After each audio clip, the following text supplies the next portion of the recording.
I need you to sit with this fact for exactly 3 seconds. The United States government bombed its own citizens, not during wartime, not in self-defense, on a residential block, in a city, in 1985, May 13th, 1985, Philadelphia, Pennsylvania. A helicopter appeared over the Cobbs Creek neighborhood.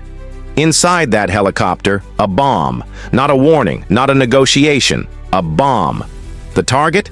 MOVE, a black liberation organization that challenged police brutality, fought environmental racism, and lived a back-to-nature lifestyle. For that, they would be erased from history.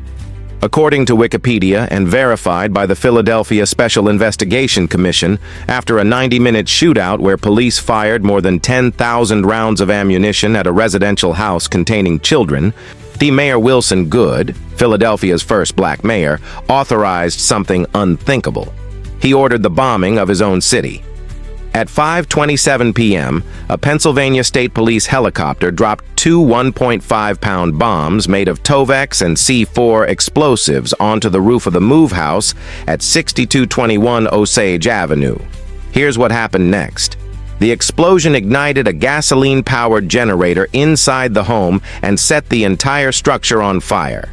Then, this is crucial, city officials made a choice. According to investigative reports from WHYY News, the Philadelphia Fire Department was ordered to let the fire burn, not to contain it, not to save the people, to let it burn. For 90 minutes they watched. 61 homes burned, an entire neighborhood erased. 250 people lost their homes, families destroyed. Our lives gone. According to the MOVE Commission findings, after 5 weeks of hearings with more than 90 witnesses, 11 people were killed inside that house. 6 adults and 5 children. 5 children.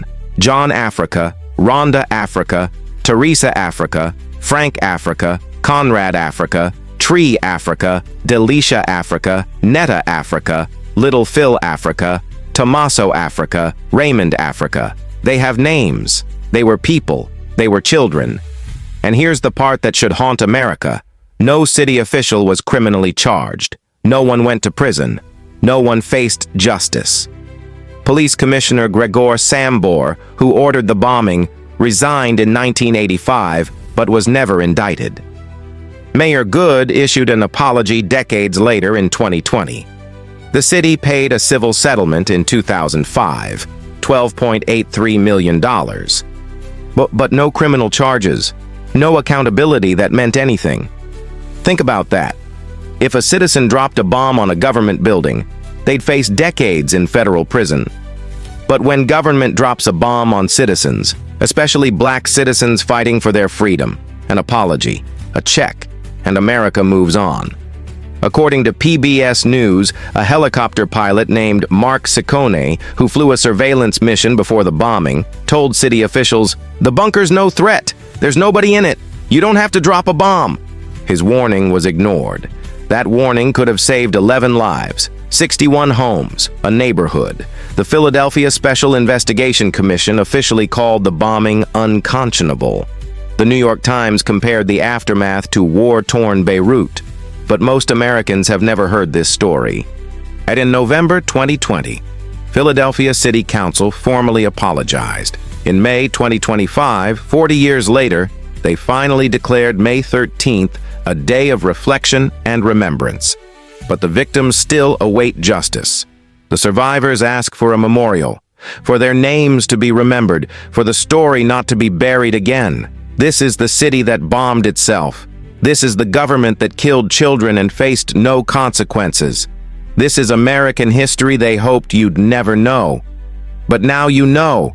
So what are you going to do? Comment. Share this.